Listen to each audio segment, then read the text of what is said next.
नमस्कार दोस्तों, परस्पर इंडिया के मंच में हम आपका स्वागत करते हैं और आज इस कोरोना काल में कोरोना से जुड़े साइड इफेक्ट्स के बारे में हम लोग चर्चा करेंगे। हर घटना, दुर्घटना और परिस्थितियों के साइड इफेक्ट होते हैं। कोरोना ने सिर्फ देश में स्वास्थ्य क्षेत्र और आर्थिक क्षेत्र में तबाही नहीं मचाई है, बल्कि देश को सामाजिक क्षेत्र में भी कमजोर किया है। ऐसे बहुत से साइड इफेक्ट्स हैं जिन्हें हम देख नहीं पा रहे हैं और जिन साइड इफेक्ट्स की ओर ध्यान नहीं दिया जा रहा है। क्या हमें पता है कि कोविड के कारण 60 लाख बच्चों का स्कूल छूट गया है? 60 लाख बच्चे शिक्षा व्यवस्था से बाहर हो गए।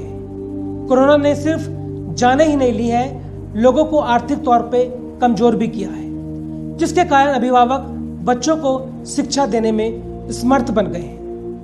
2020 में लॉकडाउन लगा, देश भर में 3 से 4 करोड़ लोग बेरोजगार हो गए, उद्योग व्यापार बंद हो गए, लोगों की आमदनियां कम हो गई।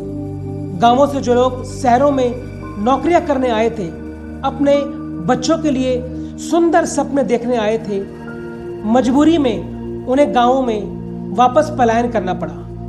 उनकी नौकरियां ही नहीं छूटी, उनके बच्चों का स्कूल भी छूट गया। कोरोना ने देश भर में स्कूलों को बंद कर दिया। शिक्षा व्यापार को चलाने के लिए ऑनलाइन क्लासेस की बैसाखियां देने की कोशिश की गई, लेकिन हम सब जानते हैं अपाहिज व्यवस्था बच्चों का विकास नहीं कर सकती है। एक सर्वे के अनुसार 6 से 10 साल के उम्र के बच्चों ने सबसे ज्यादा अपनी पढ़ाई छोड़ी है, क्योंकि ऑनलाइन पढ़ाई की पहुंच सीमित बच्चों तक थी। 38.2% बच्चों के पास स्मार्टफोन की सुविधा थी नहीं।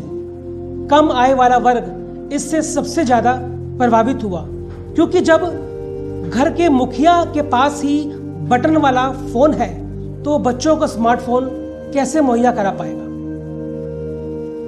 और यह परिस्थिति गांव में ही नहीं, शहरों में भी है।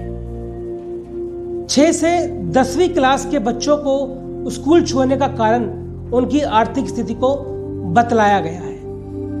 कुछ डाटा मैं आपसे शेयर करना चाहूंगा जो पूरी कहानी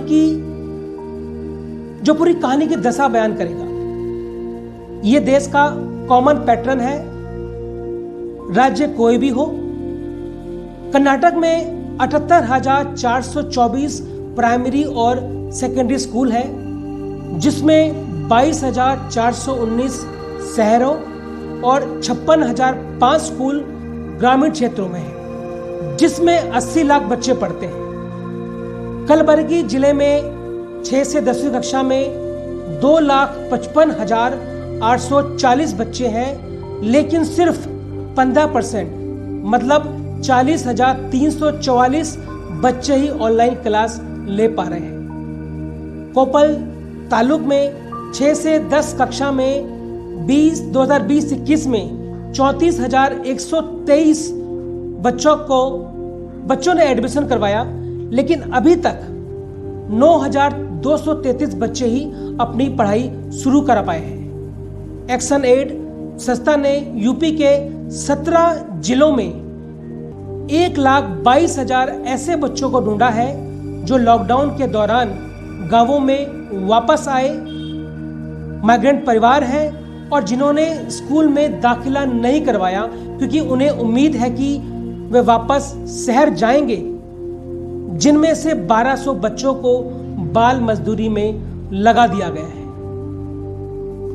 अजीम प्रेमजी फाउंडेशन ने 5 राज्यों में 1500 प्राइवेट स्कूलों के टीचर्स का एक सर्वे किया है, जिसमें कुछ तथ्य निकल करके आए हैं जो मैं आपसे शेयर करना चाहूंगा। 60% बच्चे ऑनलाइन पढ़ाई को समझ नहीं पा रहे हैं। 70% अभिभावक ऑनलाइन पढ़ाई को उपयोगी नहीं मान रहे हैं। 80% बच्चों को 1 घंटा या उससे कम ऑनलाइन पढ़ाया जा रहा है, और यह स्थिति लगभग हर राज्य और हर ग्रामीण क्षेत्र में है।